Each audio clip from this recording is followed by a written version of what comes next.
একটা most common প্রশ্ন, বাথরুমে ওযু করার বিধান কি? ভাইরা আমার, বাথরুমের ভেতরে কমোড বা প্যান এটার সাথে আপনার ওযুর যে টেপ বা বেসিন, এটার যদি কোনো পার্থক্য না থাকে, অর্থাৎ মাঝখানে কোনো আড়াল বা ব্যবধান না থাকে, তাহলে এই জায়গায় ওযু না করে ওযুটা বাহিরে কোনো ট্যাপে করা উত্তম।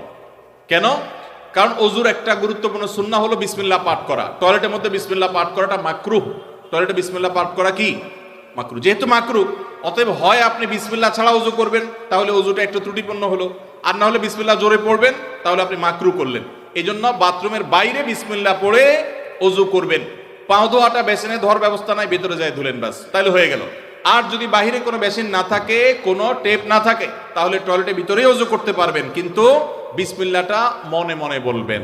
আর যদি নিজের বাসা হয়, তাহলে সেক্ষেত্রে মাঝখানে পার্টিশন দিয়ে দিলেন কমোড এবং ওযুর, অথবা আজকাল প্লাস্টিকের পর্দা পাওয়া যায়, সেগুলো দিয়ে দিলেন, তাহলে ইনশাআল্লাহ আপনার সেখানে বিসমিল্লাহ বলতে কোনো অসুবিধা নাই। টয়লেটের ভিতরে যদি কেউ ওযু করে, ওযু হয়ে যাবে, নামাজও হয়ে যাবে, কিন্তু উত্তম হলো বাহিরে করা। জি।